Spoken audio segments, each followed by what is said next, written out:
ሰላም ጤና ይስጥልኝ ውድ የኢንፎቴክ ቤተሰቦች፣ ዛሬ ደግሞ የምናየው ስለ ፓዲንግ እና መርጅን ነው።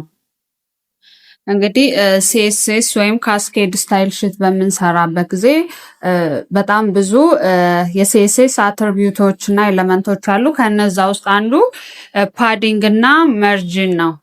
ፓዲንግ እና መርጅን እንግዲህ ጥቅማቸው ምንድን ነው ስንል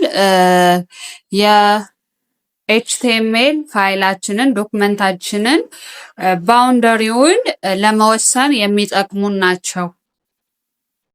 አሁን እንደምትመለከቱት ይህ የኤችቲኤምኤል ዶክመንት ዶክ ታይፕ ኤችቲኤምኤል ይላል። ከዛ ኤችቲኤምኤል ሄድ አለው፣ ታይትል አለው። ታይትሉ ፓዲንግ ቨርሰስ መርጅን ይላል። ከዛ ቦዲ ውስጥ ደግሞ ስታይል፣ ባክግራውንድ ከለር፣ ላይት ብሉ፣ ፓዲንግ 20 ፒክስል፣ መርጅን 40 ፒክስል፣ ቦርደር ደግሞ 3 ፒክስል ሶሊድ ብሉ ነው። ከዛ ዚስ ኢዝ ቦክስ የሚል ቴክስት አለው። ዳይቭ ክላሳችንን እንዘጋለን፣ ቦዲውንም ኤችቲኤምኤሉንም እንዘጋለን።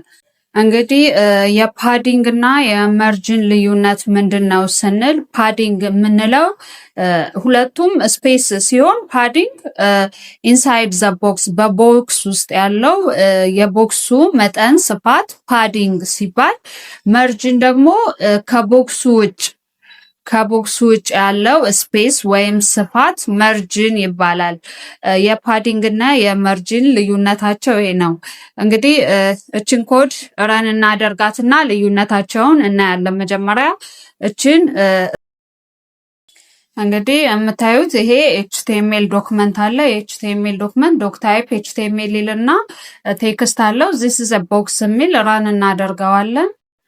ረን ስታደርጉት ይሄንን የመሰለ ውጤት ይሰጠናል። ዚስ ቦክስ የሚል አሁን እዚህ ላይ ፓዲንግ እና መርጅንን ጨምረን እናየዋለን። እሺ፣ ከዛ እዚህ ዳይቭ ክላስ ውስጥ ስታይል ብለን እንጽፋለን። ስታይል ይኸው እንግዲህ አሁን ምንጻፍ ዳይቭ ክላሳችን ውስጥ ስታይል አለና ስታይላችን ባክግራውንድ ከለር ነው። ባክግራውንድ ከለራችንን ላይት ብሉ አደረግን። ቦርደር ሰተነዋል። ቦርደራችን ደግሞ 3 ፒክስል ኦር 3 ፒክስል ሶሊድ ብሉ። ከዛ ይሄን ረን እናደርገዋለን። ይኸው እንደምታዩት ቦክሳችን ውስጡ ምንድነው ላይት ብሉ ነው። ቦርደሩ ደግሞ 3 ፒክስል እንደምታዩት ምንድነው ሶሊድ ብሉ ነው። ላይ ታይትሏ ፓዲንግ ቨርሰስ መርጅን ይላል። እንደገና እዚህ ውስጥ እስኪ መርጅን ጨምረን እንይ። ከዛ እዚህ ክላሳችን ውስጥ መርጅን እንጨምራለን። ፓዲንግ እና የመርጅንን ልዩነት ነው የምናየው። መጀመሪያ እስኪ ፓዲንግ እንጨምርበት። ይኸው ፓዲንግ 20 ፒክስል ሰጠሁት። እንግዲህ ፓዲንግ ምንድን ነው ብለናል? በቦክስ ውስጥ ያለው ስፔስ ነው። 20 ፒክስል ማለት ያ በሶሊድ ብሉ ያከበብነው ስፔስ ቦርደር የሰራንለት ምንድነው 20 ፒክስል ይሰፋል ማለት ነው ውስጡ። ይሄው ረን ስናደርገው በምትመለከቱት መልኩ ቦክሳችን ምንድነው 20 ፒክስል ወደ ውጭ ሰፍቷል፣ ወይም የቦክሱ ኢንሳይድ ፓርቱ ሰፍቷል ማለት ነው። እዚህ ላይ ደግሞ መርጅን ስንጨምርበት እንዴት እንደሚመጣ እናያለን። መርጅናችን ደግሞ ስንት ሆነ? እዚህ ጋር መርጅን 40 ፒክስል። መርጅን ደግሞ አውትሳይድ ዘ ቦክስ ያለው ስፔስ ነው። ከቦክሳችን አውትሳይድ ያለው ስፔስ 20 ፒክስል ይሁን ብለናል። ይኸው ረን ስናደርገው አያችሁ መርጅናችን ከቦክሳችን ውጭ ያለው ስፔስ ቅድም ከነበረው ወደ ታች ወርዷል አይደል? ከታይትሉ በደንብ ዝቅ ብሏል። እንግዲህ ይሄ የፓዲንግ እና የመርጅን ልዩነት ነው። አሁን እዚህ ጋር ፓዲንጋችንን 20 ፒክስሏን ብናጠፋ እችን 20 ፒክስል ብናጠፋ ምን ይሆናል መሰላችሁ? ይሄ የምንሰራው ኤችቲኤምኤል ፋይል ውስጡ ይጠባል። በ20 ፒክስል ውስጡ ይጠባል ማለት ነው። ያሰፋ ያለው ቦክስ ይሄው እንደምታዩት ውስጡ ምን ሆነ? ጠባብ ሆነ። ይሄን ውስጠኛውን የቦክሱን ፓርት ማስፋት ስንጨምር ምን እናደርጋለን? መርጅናችንን እንጨምራለን ወይም ከፍ እናደርጋለን። ለምሳሌ እዚህ ጋር መርጅኔን ስንት ማድረግ እችላለሁ? 40 ፒክስል ማድረግ እችላለሁ። 40 ባደርገው እንዴት ይሆናል? ሰፊ ነው የሚሆን ይኸው 40 ፒክሰል አደረኩኝ። እዛ ይሄን ረን አደርገዋለሁ።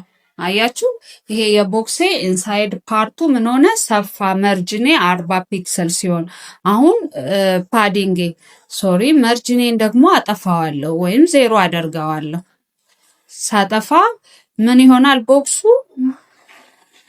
አያችሁ ከጥግ እስከ ጥግ ከላይ እስከ ላይ ሆነ። ቦክሱ ምን ሆነ? ሙሉ በሙሉ ውጭ ያለው አውትሳይድ ፓርቱ የለም፣ ጠፋ፣ ተለጠጠ ቦክሳችን። ይሄው መርጅናችንን እዚህ ጋር ላስገባና መርጅን ለምሳሌ 50 ፒክሰል ላርግ፣ ልዩነቱን በደንብ እንድታዩት 50 ፒክሰል አደረግ። ረንስ አደርገው አያችሁት አይደል? የሰጠውን ስፔስ እንግዲህ የፓዲንግ እና የመርጅን ልዩነት ይሄንን ይመስላል።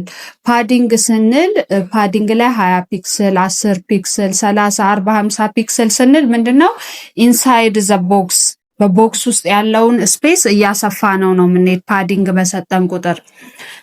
መርጅን በሰጠን ቁጥር ደግሞ አውትሳይድ ዘ ቦክስ ወይም ከቦክሱ ውጭ ያለውን ስፔስ ነው የምናሰፋ። የሁለቱ ልዩነት ይሄን ይመስላል። ኔክስት ደግሞ ሌሎች የሲኤስኤስ አትሪቢዩቶችን እሰራላችኋለሁ።